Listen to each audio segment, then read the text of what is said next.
Coming up next on CBT, construction standoff, from parking issues to protesters fighting for their wages. We'll give you the details. Dinner at the Stew. Are they prepared for your gluten-free or veggie meal? And high school protesters on gun violence getting suspended? Will these students still be accepted at Curry? Curry Primetime Report starts right now.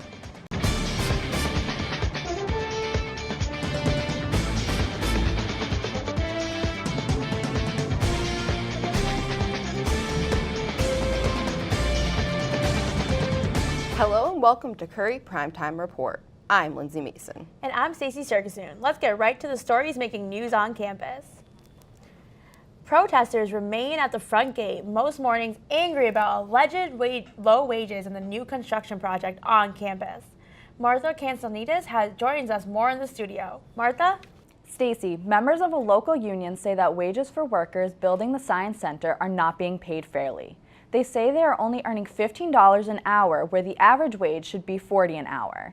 Windover Construction, the group developing the Science and Integrated Learning Commons building, is being targeted by the protesters. The union members say $40 an hour is a more livable wage. In a statement to CPT, Curry College says they've asked Windover to consider both union and non-union workers for the project. But Curry also stated that they do not interfere with, quote, the employment relations between another employer and its employees. Curry says they will allow the protesters to picket peacefully at the entrance of Curry as long as vehicles can enter or exit the property without interference. Windover is a popular building contractor. Their website says they've built numerous academic buildings, including at Babson, Endicott, and Cushing Academy, to name a few. CPT contacted Windover for comment, but at this taping, they had not responded to our request. For CPT, I'm Martha Constantinides. Lindsay, over to you. You may have noticed that the basketball courts on North Campus have been completely blocked off. The courts have become a storage site for construction equipment and parking for workers that are building the new Science Center. According to Public Safety, it will be used for that purpose until the building is finished, and that's not until 2019. PS says that there are a couple alternatives for basketball. Inside the Miller Fieldhouse, and another court is located between State House and Lombard on the North Campus. The construction project has also reduced parking spaces at the Levin Library lot. Some spots previously reserved for students are also now for faculty. Many students say they are late for classes as the massive construction project continues. CPT TJ Deinstadt has more. Another car circling the parking lots at Curry College, desperately looking for a parking spot. Student Favon Phillips tells us his experience with parking this year. Honestly, it's been kind of rough. I mean, it's made me late to a couple classes, which is kind of unfortunate. Construction on campus is one of the reasons for the limited parking this semester. Public Safety Chief Paul King explains what they did to help faculty parking. We reallocated the 17 spots that were removed from Levin Library over to North Hall. Faculty member Jane Lawless also provides her thoughts on faculty parking. Just a slight difference. It's a little bit harder. Sometimes I have to park just a little bit further away, but I can always get a spot in this lot. So it hasn't been a big inconvenience for me. Overall, it looks like student parking is the main issue this semester. One solution for students is they can park here in the athletic lots. Student Kyle Henry explains why he parks here. I parked in athletic lots because I know there always will be a space for me, and I don't have to circle around to Mayflower. Chief Paul King also shares his thoughts on how to improve parking. What I suggest to the students is, if you get the time, plan a couple of minutes ahead and walk. It's a good campus, and it's not that big of a campus. Remember to make sure to leave yourself extra time to park this semester. And if you can't find a spot, check out the athletic field lot. For CC8, I'm TJ Deinstadt reporting. One thing public safety would say is to stay where your resident parking sticker allows you to park. Driving all over the campus is an ongoing problem. In other news, former Curry College hockey player Hector Mahul continues to fight his deportation back to Mexico. CBT's Michael Lasert has an update on this and joins us in studio. Michael? Lindsay, Hector's story, which aired on CPT Update earlier this semester, has now been viewed by thousands of people online via Facebook and YouTube. But still, there has been no movement in allowing him back into the States to continue his college studies and to play college hockey. You might remember immigration agents ordered him deported when he flew back to the States to visit his Curry girlfriend and at a stopover in Houston on his way to Florida. They say he was deported because he was trying to make a career of hockey in the U.S., but Mahul insists he told them he is continuing his college education of a hockey career in the future. Mehul is originally from Mexico City, but has been in the U.S. for years, first as a high school hockey player, and then later, here at Curry, to be a college hockey player. In fact, Mehul is the only Mexican hockey player in the NCAA. Mehul and his supporters continue to ask for people to contact their lawmakers and demand that immigration officials allow him back in the U.S. to finish his college studies and to finish his college career. For CPT, I'm Michael Assert. Lindsey and Stacy, back over to you. Thanks, Michael. Still ahead on Curry Primetime Report, are you getting the dietary meals that you're asking for at the stew? We'll have a special report. And later, a meal for Black History Month that has students at one college shaking their heads in disbelief. Stay with us. Hi, I'm Nick Foy. I know all of us get distracted by our phones. My phone has occasionally gotten me into trouble. I've accidentally walked right into someone while texting and driving. This phone is one of the biggest distractions in my life. I like to text everywhere, in my bed, on my couch, secretly in class. I always feel like I have to text everyone to stay connected. While I'm texting, I don't have the best attention span in the world. While I didn't hurt anyone texting and walking, it could have been much worse if I was texting and driving. Imagine how badly I could have hurt myself if I kept my eyes off the road and on my phone. I would end up in the hospital with insane medical bills, along with a car headed to the junkyard. According to distraction.gov, around 3,000 people are killed in car crashes involving distracted drivers annually. Is a text message really worth someone's life? Your friends and family will still love you if you don't reply to their text while driving. If you really have to text, please don't get in a car. Throw those keys away. There's nothing wrong with texting as long as you text responsibly. For more information on texting and driving, please visit distraction.gov.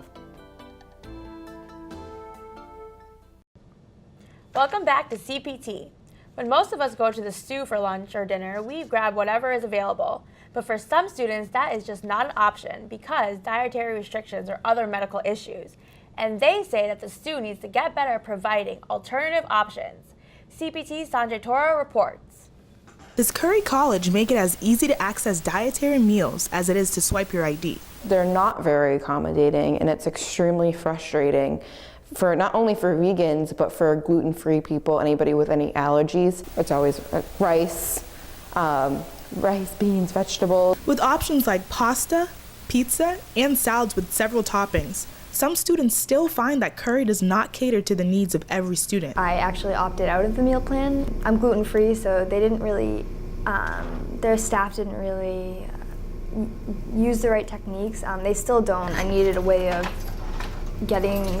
making food. My mom actually suggested, she asked if there was a kitchen that I would have access to. Most of the time I try and grocery shop for myself, but sometimes that's costly and I don't have enough money to go and get the amount of groceries I need. With over 25,000 meals prepared a day, Sodexo says is doing its best to fulfill each student's dietary needs. Vegan has become more of a popular diet, so we've tried to deal with that a lot more. We definitely take suggestions from students if they ask for certain things or they request certain things, and at the same time keep in mind that we have 1,400 students on the meal plan and we can't satisfy everybody's requests. For CPT, I'm Sanjay Ture reporting. If you have dietary needs, please make sure you contact Keith's Meal to learn more about your options.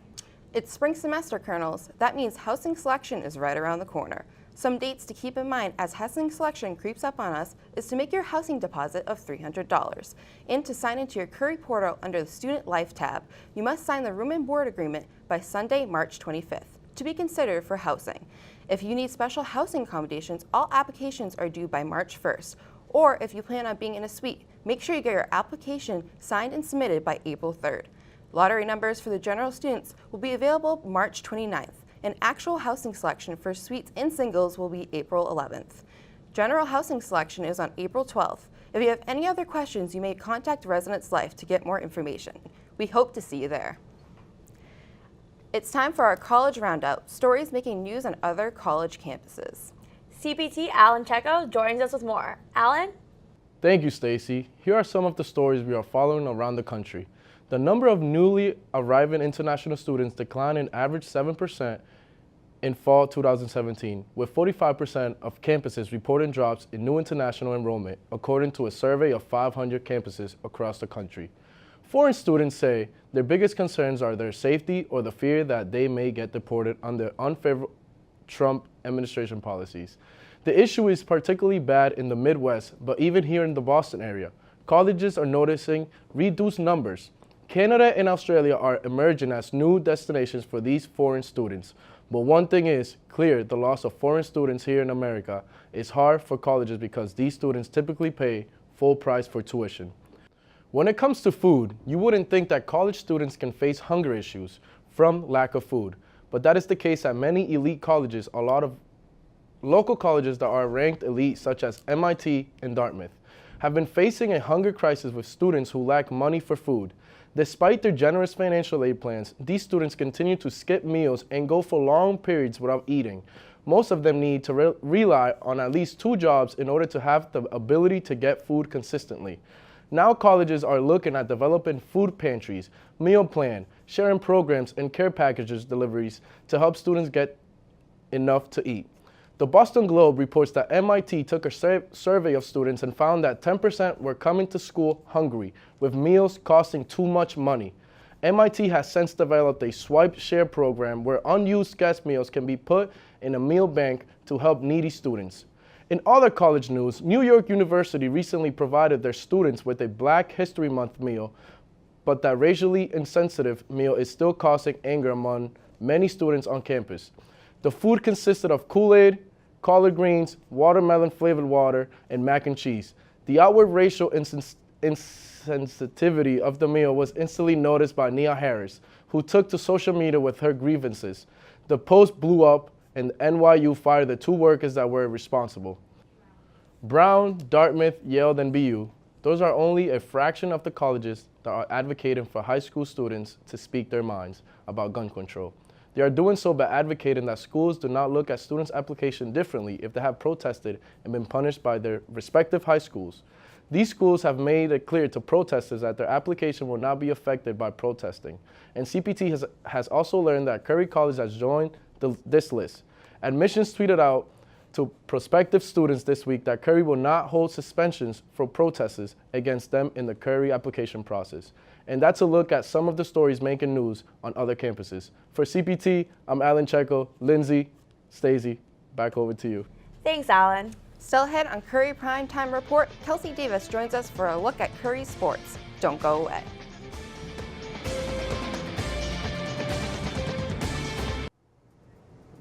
Have you ever hit your head so hard you've seen stars, flashing color, or felt sick or dizzy while playing sports? Well, the odds are you've had a concussion.